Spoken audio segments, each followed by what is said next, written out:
ദുരന്തഭൂമിയിലാണ് നമ്മളെല്ലാം നിൽക്കുന്നത്. അത്യന്തം ദുഃഖകരവും ഭയവിഹ്വലവുമായ സംഭവം. ആ സംഭവത്തിൽ മരണമടഞ്ഞവരുടെ അവരുടെ വീടുകളും അവരുടെ കുടുംബങ്ങളും ഇനിയും അന്വേഷണം നടന്നുകൊണ്ടിരിക്കുകയാണ്. ആരെങ്കിലും ഈ ദുരന്തത്തിൽപ്പെട്ട് കിടക്കുന്നുണ്ടോ? അംഗവൈകല്യം സംഭവിച്ചവരുണ്ടോ? എന്താണ് എന്നതിനെക്കുറിച്ചുള്ള വളരെ സമഗ്രമായ അന്വേഷണം നടക്കുകയാണ്.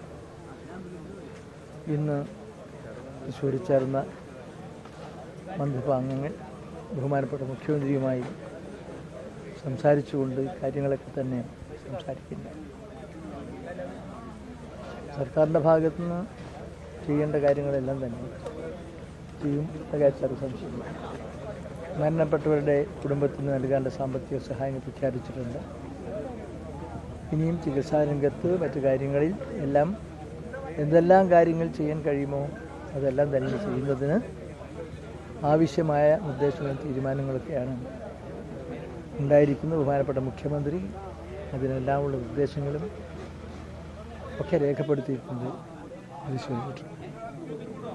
ഇത്തരത്തിലുള്ള സംഭവങ്ങൾ ആവർത്തിക്കപ്പെടാതിരിക്കാനുള്ള ജാഗ്രതയും ശ്രദ്ധയും ഉണ്ടാകേണ്ടതിൻ്റെ ആവശ്യകതയിലേക്കാണ് ഈ ദുരന്തം നമുക്ക് വെളിച്ചം പകരുന്നത്. വാസ്തവത്തിൽ നിരപരാധികളായ ആളുകൾ മരണപ്പെട്ടു. ആ മരണത്തിന് പകരം മറ്റൊന്നും പറയാൻ കഴിയില്ല. ഇത് ആവർത്തിക്കപ്പെടാതിരിക്കാനുള്ള ഭദ്രമായ പ്രവർത്തനങ്ങളും സംവിധാനങ്ങളും ഒരുക്കുന്നതിന് വേണ്ടി എന്തെല്ലാം ചെയ്യാൻ കഴിയുമെന്നതിനെക്കുറിച്ച് എല്ലാവരും ഒന്ന് ആലോചിക്കണം. നിങ്ങളെപ്പോലുള്ള പ്രമുഖരായ മാധ്യമ സുഹൃത്തുക്കൾ ഉൾപ്പെടെ എന്താണ് വേണ്ടത് എന്നതിനെക്കുറിച്ചാണ്.